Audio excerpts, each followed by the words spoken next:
48페이지 날개 볼게요. 이상의 날개라는 작품이고요. 중요도가 옛날부터 그냥 계속 꾸준히 중요한 작품이에요. 심리소설 계열이다 보니까 의식의 흐름 기법을 굉장히 잘 사용을 하고 있고요. 인물의 심리가 세밀하게 묘사되어 있습니다. 큰 사건이 벌어지진 않아요. 큰 사건이 벌어지진 않지만 다양한 관점에서 해석이 가능한 작품이야. 왜냐하면 이 글이 창작되었던 시기가 일제강점기이기 때문에 여기에 나타나는 이 인물이 느끼는 그런 심리적 갈등을 사회 현실과 연결시켜서 감상할 가능성이 충분하거든요. 일제강점기 지식인으로서 느끼는 무력감이라든가 그 다음에 절망감이라든가 이런 것들이 굉장히 잘 투영되어 있어요. 인물에 대한 설명이 자세하진 않거든요. 왜냐하면 내면 의식으로 진행되기 때문에 이 인물이 어떠한 인물이다 라는 게 뭐 직업이 뭐다, 직업은 우선 백수라는 건 확인 가능하고요. 자세하게 나와 있진 않지만 사용되고 있는 어휘를 보면은 외래어, 외국어를 굉장히 많이 사용하고 있다는 걸 확인할 수가 있어요. 그 당시 일제강점기 이런 어휘들을 사용한다는 것 자체에서 우리는 이 사람이 뭐다? 지식인이다 라는 것 정도는 충분히 확인이 가능하고요. 아내에게 얹혀 사는 굉장히 무기력한 모습을 보이고 있습니다. 그걸 그냥 뭐 인물 자체가 가진 성향으로도 볼 수 있긴 하지만 반영론으로 감상한다면 일제강점기 지식인이 어떠한 능력도 펼칠 수가 없는, 친일을 하지 않고는 아무런 능력을 펼칠 수가 없었거든요. 그러한 현실에 대한 비판 의식을 찾아볼 수도 있긴 해요. 등장인물 누구 나옵니까? 나, 아내 정도만 나와 있습니다. 왜냐하면 심리의 흐름이 중심이기 때문에 여러 인물이 나와서 인물 간의 갈등을 명확하게 드러내주진 않아요. 시점은 1인칭 주인공 시점이죠. 나라는 인물 나와 있고 나의 심리 자세하게 나오는 내 생각만 중심으로 나오고 있는 1인칭 주인공 시점입니다. 갈등은 나의 내적 갈등 확인할 수가 있습니다. 나의 내적 갈등은 무엇 때문에 나타나는 내적 갈등이에요?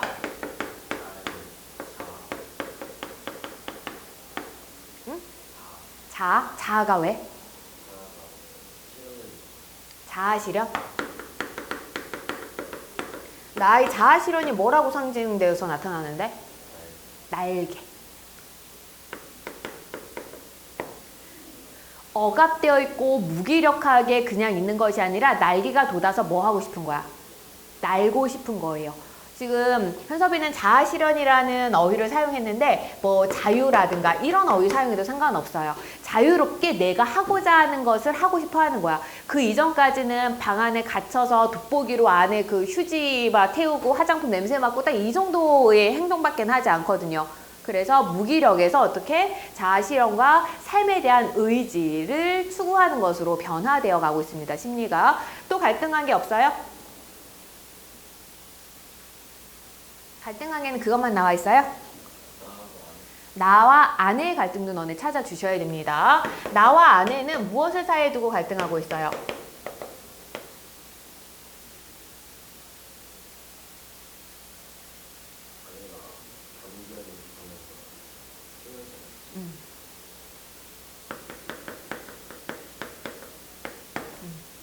수면제를 나에게 복용을 시켰죠. 그것 때문에 여기서 나와 아내가 서로 너 왜 나한테 수면제를 써? 이런 식으로 싸우고 있지는 않지만 여기서는 심리로만 나와 있어요. 아내가 나에게 수면제를 주고 내가 그걸 알게 되면서 아내에게 배신감과 실망감, 설마 정말 그럴까라는 의심 등등등등을 느끼게 되니까 이것도 어쨌든 아내로 인한 갈등이기 때문에 외적 갈등으로 봐주시면 돼요. 그래서 이걸 통해서 이 갈등을 통해서 어디로 가는 거야? 결국 날개가 돋았으면 좋겠다라는 자아를 확인하고 자아를 실현하고자 하는 욕구로 진행되어 가고 있습니다. 이거 연결시켜서 주제문 만들면 뭐라고 하면 될까요?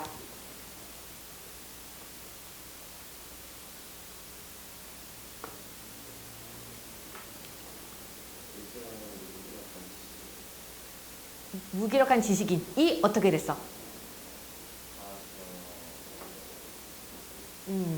일제강점기 무기력한 지식인의 자아실현 혹은 자아 회복에 대한 의지, 욕구 해주시면 돼요. 내가 누구지? 나도 날개가 돋아서 내 스스로 날아가고 싶어 라는 것을 깨닫게 됩니다. 서술상의 특징이 있습니다. 얘들아, 굉장히 중요한 서술상의 특징들이 있어요. 찾아서 얘기해 주세요. 뭐 있어요? 의식의 흐름 기법. 가장 기본으로 찾아주셔야 되고요. 이거는 너네가 이제 기계처럼 찾아주셨으면 좋겠어요. 또 묘사 어디 있습니까? 음, 음. 우선 아내의 방, 그 화장대 모습이라든가 이런 것들이 배경 묘사라고 해주시면 돼요. 아내의 방이 자세하게 묘사가 되어 있고 그 다음에는 나의 행동, 나의 행동을 묘사해주고 있습니다. 행동 묘사와 배경 묘사 같이 나타나고 있네요. 또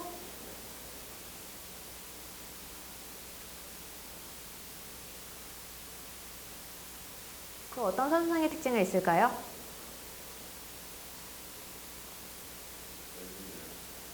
열린 결말. 어떻게 됐는지 몰라요. 이거 가지고 사람들이 다양하게 해석을 하거든요. 진짜 상징적인 의미에서 날자 해서 자아를 회복하고 올바른 자신을 향해 나아간다고 생각하기도 하고 또 누군가는 여기서 날자 해버리면 결국 어떻게 돼요? 죽죠. 떨어져서 죽겠구나. 자살을 의미한다고 해석을 하기도 하고요. 다양한 해석이 있는데 일반적으로 고등과정에서는 교육적인 게 항상 목적이라 그랬잖아요. 너네가 문제를 풀 때는 자살이라는 해석으로 보는 경우는 거의 없을 거예요. 거의 대부분 그냥 자아 회복, 자아 실현에 대한 의지와 소망, 욕구 정도로만 해주시면 되고요. 어쨌든 앞으로 그 뒤에 어떻게 전개될지에 대해서는 안 나와 있으니까 열린 결말을 통해서 여운을 주고 있습니다. 또 어떤 어떤 서술상의 특징이 있을까요?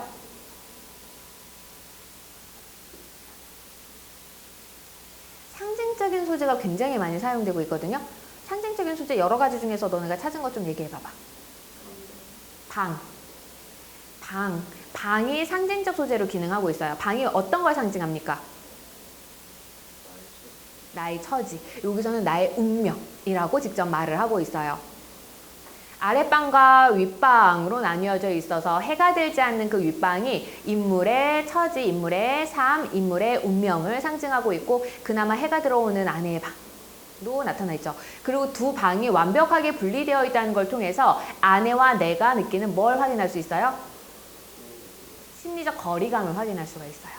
아내와 내가 서로 화합을 이루지 못하고 있고 서로 공감하고 있지 못하는 그런 거리감을 확인할 수가 있습니다. 또 어떤 상징적 소재 있습니까? 금붕어. 금붕어는 뭘 상징할까요? 금붕어는 현실의 사람들을 상징을 해요. 어떤 모습?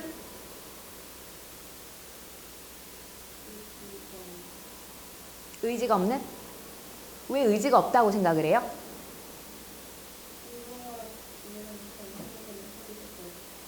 거기서는 피곤한 생활이 꼭 금붕어 지느러미처럼 흐느흐느 허비적거렸다라고 하면서 지친, 고단한 사람들의 모습을 금붕어로 드러내주고 있습니다. 하지만 동시에 위쪽에 있는 금붕어는 어때? 싱싱하니 보기 좋았다라고 했죠. 그 사람들이 피곤하고 고단하긴 하지만 그래도 그들은 어떻다고 볼 수 있어? 생명력은 있어요. 살아가고 있어. 누구와는 달리? 자신과는 달리. 나는 생명력이 없어. 나는 굉장히 무기력해. 그래서 그 금붕어들을 보고 하면서 점점 뭘 느끼는 거예요? 나 또한 살자. 나도 자아를 회복하자. 나도 자아를 실현하자. 라는 걸 느끼게 되죠. 또 어떤 상징적 소재 있습니까?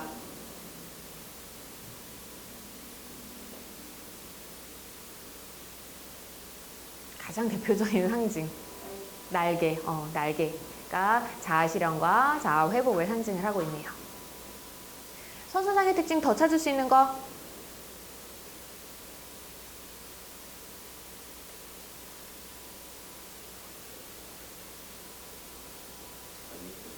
어디에?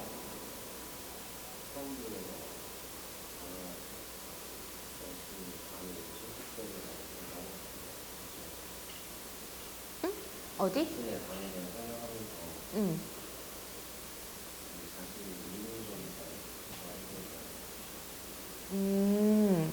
네, 그걸 통해서 인물이 가지고 있는 처지를 드러내줘요. 그렇기 때문에 그거는 상징이라고 해도 상관없어요. 방이 가진 상징성을 통해서 인물의 성격이나 처지를 상징적으로 드러내준다. 간접적으로 드러내준다. 가능합니다. 다 괜찮은 선지고요. 또 없어요?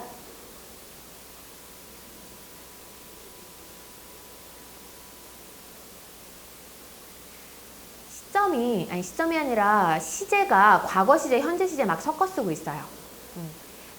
보통은 일반적으로 하나의 시제를 정해서 쭉 써내려가는 게 흔하게 나타나는 소설의 서술 기법인데 여기서는 뭐 즐거웠다, 좋았다 이런 과거 시제 사용, 일반적인 시제가 과거 시제죠. 소설의 가장 기본 시제는 과거 시제예요. 근데 또 그 안에 방에서 막 노는 장면을 얘기를 할 때는 뭐라 그래요? 칠증이 난다, 비약한다, 들여다본다 뭐 이렇게 호흡하여 본다 하면서 현재 시제도 사용하고 있어요. 그래서 특히 현재 시제 사용하는 부분에서는 어떤 특성? 현장감과 생생함. 그래서 내가 그 아내 방에서 하는 행동이라든가 이런 것들을 좀 더 생생하게 드러내주는 효과를 얻을 수가 있습니다. 그리고 1인칭 주인공인데다가 의식에 흐른 기법이기 때문에 나타날 수 있는 특징인데 인물의 내적 독백이 굉장히 많아요. 자기 생각 그냥 구구절절히 쭉쭉쭉쭉 서술하고 있잖아. 인물의 내적 독백이 굉장히 세밀하게 드러나 있습니다.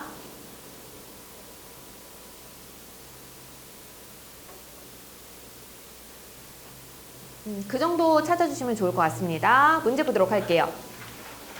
1번 윗글의 서술상 특징으로 가장 적절한 것은 4번이죠. 서술자가 자신의 내면 심리를 고백하는 방식으로 서술하고 있다. 그렇죠? 서술자가 나죠. 내가 자신의 내면 심리를. 외양 묘사 없습니다. 배경 묘사와 행동 묘사는 확인할 수 있었어요. 하지만 외형 묘사를 통해서 인물의 성격을 드러내는 거 없고요. 사건의 전말을 요약적으로 서술하는 것도 없습니다. 여기서는 전부 다 어떻게 자기 생각, 의식의 흐름에 따라 진행되고 있고요. 장면마다 서술자를 달리하지 않습니다. 처음부터 끝까지 1인칭 주인공 시점 변함없습니다. 시대적 배경에 대한 구체적 묘사로 갈등의 원인을 드러낸다. 시대적 배경에 대한 구체적 묘사 있어요? 없어요? 없습니다. 묘사 없고요. 대신 시대적 배경을 짐작할 수 있게 하는 소재는 사용되고 있어요. 뭐?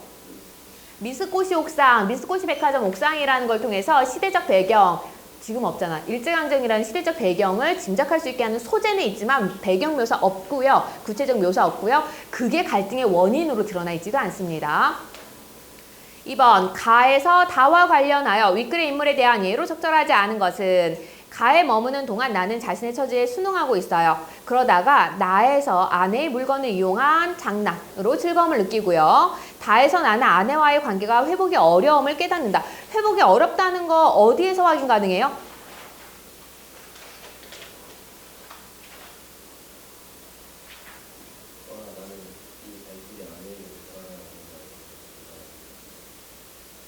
그 부분도 있고 또 한 부분 더 찾아주세요. 관계 회복이 어렵다.